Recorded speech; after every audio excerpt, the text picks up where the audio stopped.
Vamos pensar numa cena. Receber as chaves de uma casa que vale, digamos, R$ 1 milhão. Parece o sonho de uma vida, não é mesmo? Mas e se essa herança, em vez de resolver a vida, se transformasse no maior pesadelo judicial de uma família? Pois é exatamente essa a desconexão brutal que a gente vê todo santo dia nos tribunais. A expectativa de um alívio financeiro que chega na hora, batendo de frente com uma realidade da lei que é, nossa, super complexa e muitas vezes até destrutiva para as famílias. É que a grande maioria das pessoas simplesmente acredita que a divisão dos bens é algo automático. Sabe, coisa de filme, onde o advogado lê um testamento e pronto. No dia seguinte está tudo resolvido. Só que a realidade no Brasil é completamente diferente. E muito, mas muito mais lenta. Tudo, absolutamente tudo, começa aqui. Antes de qualquer decisão ser tomada, se vai vender, se vai dividir, a lei exige um passo que não dá para pular, o inventário. Esse é o verdadeiro ponto de partida de qualquer herança. Muita gente olha para o inventário e pensa, é só burocracia. Mas, na verdade, ele é um processo obrigatório de identificação. É como se o Estado apertasse um grande botão de pause para poder entender o cenário completo antes de mais nada. E olha que interessante, a função do inventário vai além. Ele funciona quase como um escudo legal. O objetivo dele é proteger todo mundo que está envolvido, garantindo que os bens sejam listados, que as dívidas sejam pagas e que cada herdeiro legítimo seja reconhecido. Só depois disso é que o jogo anda. E é durante esse processo que surge uma figura jurídica com um nome um pouco diferente, o espólio. E aqui está o ponto crucial, a semente da maioria dos problemas. Enquanto o inventário não acaba, o imóvel não é dividido em fatias. Ele pertence a todos os herdeiros ao mesmo tempo, por inteiro. E o que acontece quando uma coisa pertence a várias pessoas ao mesmo tempo? Bom, para qualquer decisão é preciso ter um consenso absoluto. E quando esse consenso não vem, o resultado é um só: paralisia total. Essa analogia aqui é simplesmente perfeita para ilustrar a situação. Pensa só. Um irmão quer vender, o outro quer reformar e o terceiro quer simplesmente manter como está. A força de um anula a do outro. Ninguém pode vender nenhum metro quadrado da casa sem que todos os outros concordem. E o conflito mais clássico de todos é esse aqui, o choque entre liquidez e utilidade. Um herdeiro olha para casa e vê um cheque, um dinheiro que pode pagar dívidas, a faculdade dos filhos. O outro olha para o mesmíssimo imóvel e vê a única opção de moradia que tem na vida. Agora vamos analisar um cenário que é ainda mais delicado e muito comum. Imagine um filho que passou anos da vida cuidando dos pais idosos ali, na casa da família. Depois que os pais falecem, essa pessoa continua morando lá. Só que agora, do ponto de vista da lei, a situação mudou da água para o vinho. Aquela relação que era toda baseada em afeto, em cuidado, se transforma da noite para o dia numa relação puramente comercial.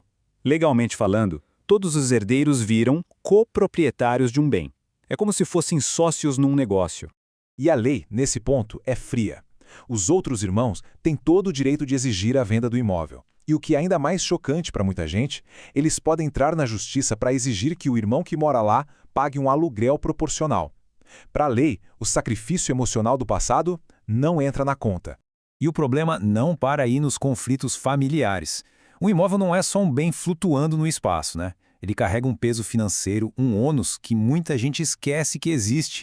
O IPTU é o exemplo perfeito disso. A prefeitura não está nem aí para o luto da família ou para as brigas entre os herdeiros. O imposto continua chegando todo ano e a dívida, que é do imóvel, só vai crescendo. Voltando para a nossa analogia do carro, é exatamente isso. Enquanto os herdeiros ficam ali brigando pelo volante, o taxímetro das dívidas está rodando sem parar. A conta fica cada vez maior, mesmo que o carro não ande nenhum centímetro. Então, o que acontece quando a família se mostra totalmente incapaz de resolver o impasse e as dívidas começam a se acumular? Bom, aí o Estado entra em cena com o seu golpe final. O nome técnico disso é alienação judicial, que traduzindo é basicamente a justiça perdendo a paciência e dizendo, olha, já que ninguém aqui consegue resolver, eu vou transformar esse imóvel em dinheiro, quer queiram, quer não. Vamos visualizar o tamanho do desastre financeiro. Vamos considerar que o valor de mercado daquela casa do início da nossa conversa é de R$ 1 milhão. Um patrimônio construído, muitas vezes, com décadas de trabalho. Num leilão judicial, é muito comum que o imóvel seja vendido por 50% do valor, ou seja, R$ 500 mil. Mas a tragédia financeira não para por aí não. O valor que de fato sobra para os herdeiros é ainda menor. Desses 500 mil que o imóvel foi arrematado, são descontadas todas as custas do processo, os impostos atrasados, as taxas do leiloeiro e, claro, os honorários de todos os advogados que se envolveram na briga ao longo dos anos. O que sobra, se é que sobra alguma coisa, é o que vai ser dividido. Depois de ver toda essa mecânica que é quase destrutiva, fica meio claro que a questão vai muito além do direito, né? O verdadeiro problema talvez more num lugar bem mais profundo. O ponto crucial é este. Entender antes como o jogo funciona é a melhor maneira de evitar esse final triste. Quando todos os herdeiros sabem, de antemão, que a teimosia vai levar a perdas financeiras gigantescas, a negociação tende a ser bem mais prática, mais pragmática e menos emocional.